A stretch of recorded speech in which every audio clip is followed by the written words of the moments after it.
welcome. We are doing Showgirl makeup today, which I'm super excited to do. On my very first in my burlesque show, one of my friends like, "Oh, your makeup looked so good. It looked so, I knew that you had professional people backstage doing it." I was like, no, I just know my one look. I have my one look and that is it. And then throughout the years, you see people backstage and you go, "I'll try this, I'll try this, I'll try this." I've noticed a trend in LA is that you like come show ready. Whereas in London, it was more like you'd have a backstage area, people would turn up with no makeup on. So you got to see other people's techniques. Like you'd see, oh, they're putting glitter on their lipstick and oh, they're doing this with their thing. And you could pick up little bits and pieces from other people. But when in LA you're turning up, or I mean, I guess other places as well, you're turning up stage ready, you don't get to see what other people are doing, so you never get the learning experience.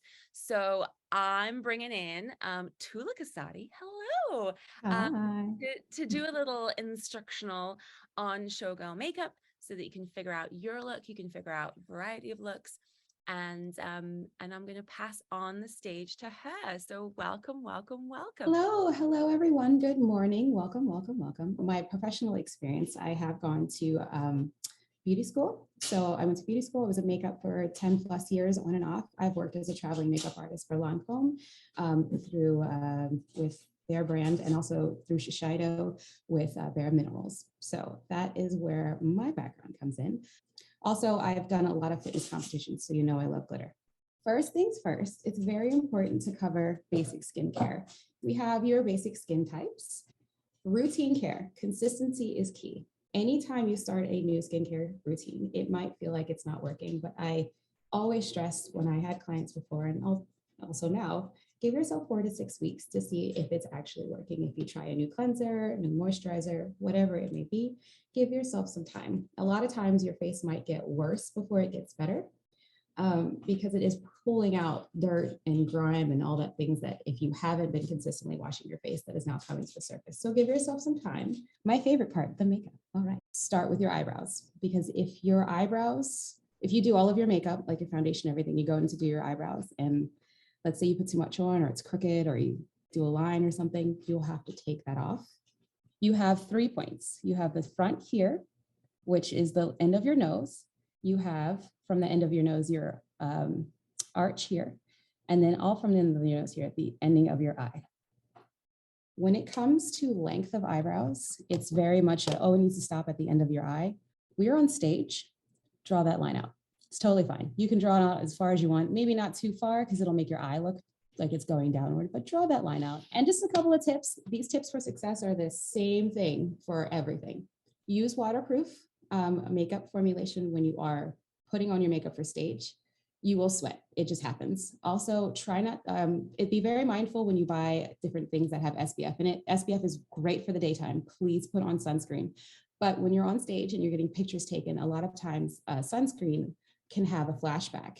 So when it comes to your moisturizers and your powder and your foundation, make sure that they are SPF free so that you do not have any flashback when you get your pictures taken. I learned that if you paint a spot and then you put powder on it or some kind of extra thing that's dry, and then you go back to paint over it, it kind of turns into a clumpy mess.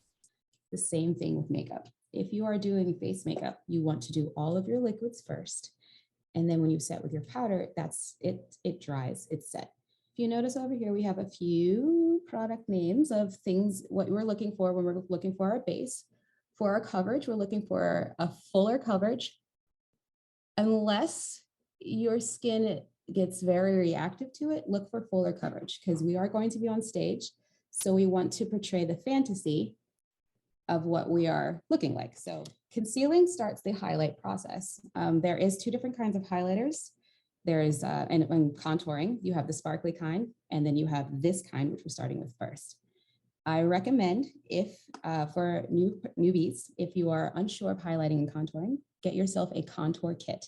The particular one that I have here is a powder contour, so this will go on last, but a contour kit will come with concealer. It'll have a concealer shade that would match, like this is for dark, so we'll have a concealer shade that matches 1 or 2 for your face. Then that darker shade is what you use for a contour, and that light shade is what you use to highlight, and the highlight part goes on last. So next part. So we're gonna start with the eyes. Save yourself some heartache and grab a palette. if you're not wearing a makeup every day, kind of a gal like myself, I like to go ahead and get these palettes. This one is by Elf. I think it's Elf. Yeah, Elf. And it comes in a myriad of colors. This is their neutral palette. Feel free to get glitter. Feel free to get all kinds of colors. Totally fine. If you noticed, I use 3 colors. I use this one right here. I use this one right here. And I use the one right next to it. Those are the colors we're going to use for the face or for this eye. I often will use the lighter colors. Sometimes I use the darker colors, but those are the 3 that I use the most. Just 3 brushes work for me. We have a medium blending brush, a medium or a larger blending brush, and then we have this fluffy dome blending brush. So I'm going to put this up, hold my hand behind it so y'all can see what that looks like. Large, medium, fluffy, do-do-do-do-do. I find that these 3 brushes are fantastic. They do what I need to do. As long as I remember which one has the dark color on it, everything is good. So you have that look, your eye is defined, you have a lid, you have a crease, and you have an inner eyelet. We're going to come back to highlight the rest of the eye later, but we are working with our powders and moving on. So we did our basic smoky showgirl eye. Also, if you ever go to the Lancome counter, it's called the French look, same thing. The next part is our eyeliners. And when it comes to eyeliners, there's liquid, there's gel, there's pencil, there's powder, and I'm pretty sure there's stamps. I'm sure there's tattoos. What I'm getting at is there's a lot of eyeliners to go through. If you are nervous about doing a cat eye, what I can recommend is try an eyeliner pen. It looks like a nice marker. You want to look with one for a precision tip so that it's easier to draw in there because you can always make it bigger. It's very difficult to go back and fix the eyeliner when it is not what you're looking for. So look for a precision tip that you can draw in with a pen. You can also use a pencil. You can use powder, eyeshadow powder. All you need for that is a slanted brush, and that will certainly help. So remember, before you do them, deep breath, eyeliner, cat eyes. If you're doing a cat eye or eyeliner, and if anything, they are sisters and not twins. One's going to be bigger, slightly bigger. One might go up a little higher. One might be longer. That's okay. Totally fine. Same thing. Taking that, making it an isosceles triangle, drawing that line all the way over. You might have to turn your brush around to do so, but we're just going to connect it till we get to the lid.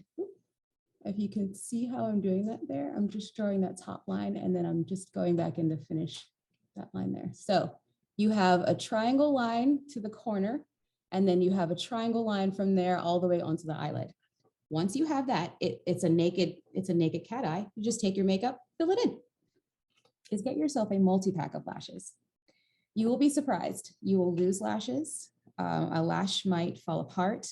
I have my top lashes here are just gross and I haven't had a chance to clean them off yet. You can wash your lashes to take off all that extra goop, but have extra lashes. Then when you get your lashes, make sure you pre-measure them, and mine have been pre-measured.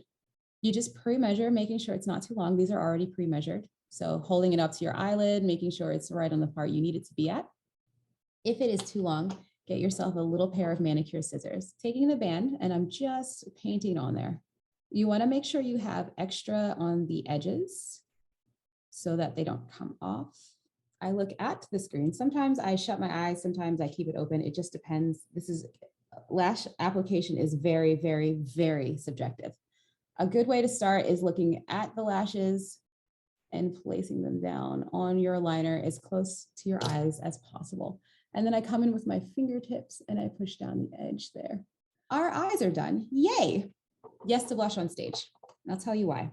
Your skin is so smooth and matte like a wall. You need to add dimension, and that's what blush is doing. So when you are putting it on, I have kind of highish cheekbones. You want to go for the middle of your apple cheekbone area, more of the color towards the top, because then it lifts your face up as opposed to putting it here where it's going to make your face look more round, more youthful, more cutesy youthful, as opposed to snatched youthful, as the kids would say. So keeping it on an angle, you have right up in there. Everyone's cheekbones are different, but you'll know where the middle-ish of your cheekbone is all the way up to the temples. For contour, I learned this from a wonderful makeup artist from movie. She always says, start slightly higher and then work down. Because if you put it too low, it can look like a 5 o'clock shadow, especially if you have lighter skin and darker hair. When it comes to your red, what you want to do is for something a little bit more blue-based. Since it's close to our teeth, we want our teeth to look nice and white. Get a blue base. Oh, another last tip. Ideally, practice your makeup for practice your makeup at home. You want to be able to put your makeup on in 2 times when you have all the time in the world and when you have not that much time, so that you know how much time you need when you don't have that much time to get ready. Thank you so much. Anything else that you want from the membership? If you're wanting more makeup, or if you're wanting more elaborate looks, or whatever it is that you're looking for, do let me know so I can keep providing all of the training. Thank you, Tula. It's been so good to see you this weekend. Yes, definitely. Tablet again. And we will see you next time.